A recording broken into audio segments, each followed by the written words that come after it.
Guys आपका स्वागत है आपके अपने चैनल में फॉरेक्स ट्रेडर्स में। तो यहाँ पे देख सकते हैं स्लाइटली यहाँ पे फ्लैट ओपनिंग हुई। मैंने कल ही आपको बताया भी था, डिस्कस भी किए थे हमने, जाके चेकआउट कीजिए।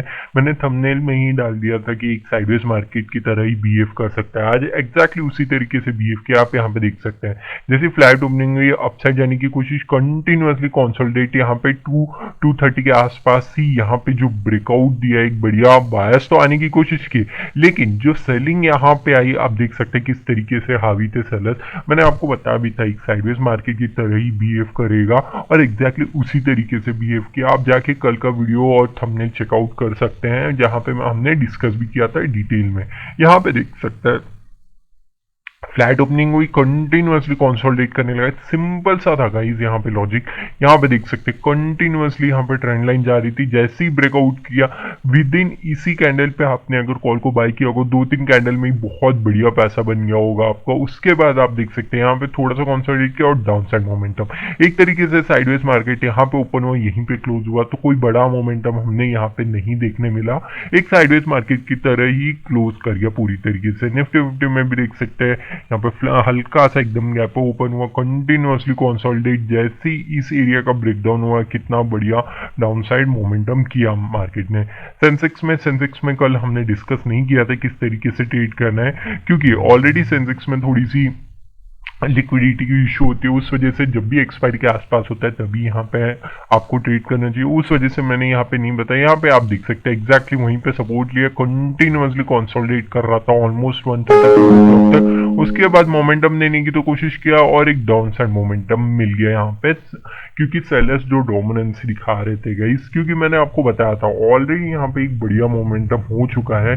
अगर गैप डाउन ओपन होता तब एक बढ़िया सा अपसाइड मोमेंटम हम जरूर से कैप्चर करते, नो डाउट, क्योंकि ऑलरेडी एक फ्लैट ओपन हुआ है। अगर एक ब्रेकआउट भी करना था तो सुबह ही करना चाहिए था, या फिर थोड़ा सा जल्दी करता 12 to 1 o'clock के आसपास। 2 o'clock के पास कहीं पे अगर ब्रेकआउट करेगा तो ब्रेकआउट करते ही यहाँ पे क्या होगा, जिसने भी ऑप्शन सेलिंग की होगी यहाँ पे उनके एसएल हिट चालू हो गए होंगे, तो उस वजह से यहाँ पे एसएल हिटिंग चालू हो गई होंगी, तो वो अपना स्क्वायर ऑफ करना स्टार्ट कर देंगे। उस वजह से भी ये मोमेंटम आप समझ सकते हैं कि कैप्चर हो सकता था उस साइकोलॉजी के हिसाब से। होप आपको छोटे छोटे पॉइंट समझ रहे हो, मैंने डिटेल में समझाया। कोई भी डाउट होगा तो जरूर से कमेंट करके बताइए गई। चलिए गाइस, कल कहाँ पे मार्केट मोमेंटम करेगा, कैसे ट्रेड करेंगे, क्या उसके बिहाइंड द लॉजिक के देख लेते हैं। गाइस चलते हैं बैंक निफ्टी की एनालिसिस। कल कहाँ पे मोमेंटम करेगा, कैसे आप ट्रेड करेंगे। यहाँ पे देख सकते हैं एक मोमेंटम, यहाँ पे भी देख सकते हैं कि यहाँ पे थोड़ी सी बाइंग की तरह बिहेव कर सकता है। अगर हल्का सा भी गैप ओपन होता है तो इसका ब्रेकडाउन जैसी होगा ये फर्स्ट टारगेट हो जाएगा, लेकिन यहाँ से थोड़ी सी बाइंग डोमिनेंसी हमको देखने मिल सकती है।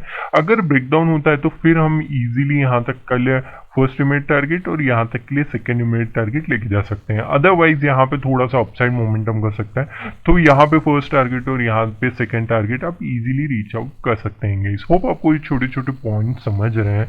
मैं ये इसलिए समझा रहा हूँ गाइस क्योंकि आपको डिटेल में समझो और यहाँ पे बहुत बढ़िया आप प्रॉफिट जनरेट करें, जिससे कि आपको भी कॉन्फिडेंस बिल्ड होगा और अच्छा खासा आप एक पार्ट टाइम ही कह सकते हैं, पार्ट टाइम कह सकते हैं, या फिर फुल टाइम, जिस हिसाब से भी आप कंसिडर करते हो उस हिसाब से आपको एक अच्छी खासी अर्निंग होगी। अगर यहाँ पे फ्लैट ओपन होते ही यहाँ पे अपसाइड आते सपोर्ट लेना स्टार्ट कर देना, ये फर्स्ट इमीडिएट टारगेट और ये सेकेंड इमीडिएट टारगेट आप लेके जा सकते हैं। उसके बाद लेके जाना है तो प्राइस एक्शन को जरूर से आप फॉलो कर सकते हैं। यहाँ पे एक सपोर्टिंग एरिया अगर इसका ब्रेकडाउन हो जाता है ना, तो फर्स्ट इमीडिएट टारगेट ये, सेकेंड ये और थर्ड एंड फाइनल ये इमीडिएट टारगेट आप जरूर से रीच आउट कर सकते हैं गाइस। ठीक है गाइस, यहाँ पे चलते हैं सेंसेक्स में गाइस। सेंसेक्स में यहाँ पे ऑलरेडी देख सकते हैं किस तरीके से मार्केट ने यहाँ पे ब्रेकडाउन दे दिया है, तो उस हिसाब से हमारे लिए ये एक just a second major resistance area की तरफ वर्क करेगा। जैसे ही यहाँ पे इसका ब्रेकडाउन हो जाएगा ना गाइस,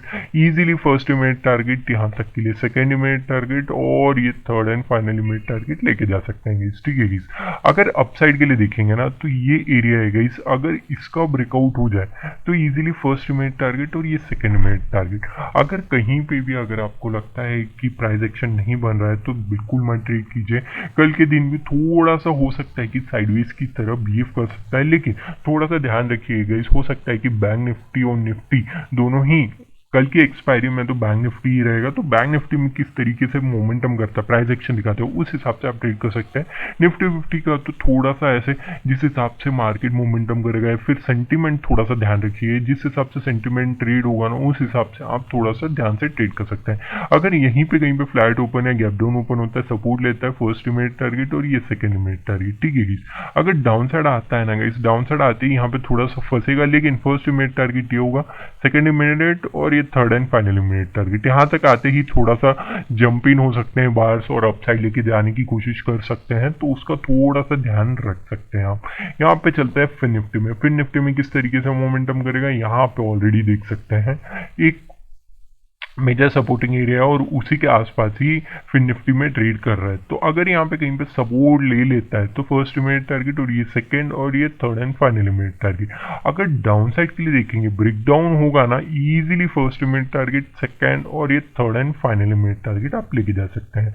बैंक निफ्टी में चलते हैं और थोड़ा सा मैं आपको ऑप्शन सेलिंग का भी बता देता हूँ, और अगर gap up gap down open हो जाता है तो किस तरीके से ट्रेड करेंगे उसके बारे में भी थोड़ा डिस्कस।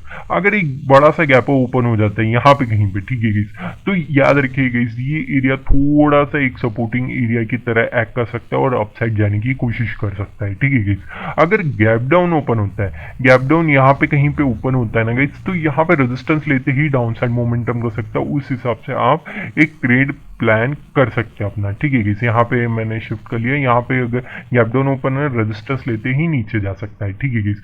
होप आपको छोटे छोटे पॉइंट समझ रहे हैं। कल कहाँ पे ओपन होता है ये इंपॉर्टेंट है गाइस। अगर यहाँ पे कहीं पे फ्लैट ओपन होते ही यहीं पे आसपास 10:30 to 11:30 के आसपास कहाँ पे इसी के अंदर ही क्लोज कर जाता है ना, कोई बड़ी बात नहीं है, एक ऑप्शन सेलिंग कर सकते हैं अच्छी खासी आप। यहाँ पे थोड़ा सा बड़ा रूम लेना पड़ेगा, क्योंकि मैं ऑलवेज आपको बताता हूँ कि एक सेफर जोन ही मैं आपको बताता हूँ, ताकि आपकी श्योरली एक अच्छा खासा प्रॉफिट हो। यहाँ से यहाँ तक का ज़रूर से आप एक ऑप्शन सेलिंग कर सकते हैं। अगर एग्रेसिव ऑप्शन सेलिंग करना चाहते हैं तो वो आपके ऊपर है, आपको पता होगा ऑप्शन सेलिंग कैसे करते हैं, तो उस हिसाब से कर सकते हो। होप आपको छोटे छोटे पॉइंट समझ रहे आए होंगे। मैंने हर एक चीज़ आपको डिटेल में समझाने की कोशिश की। होप आपको वीडियो अच्छा लगा और thank you for watching guys.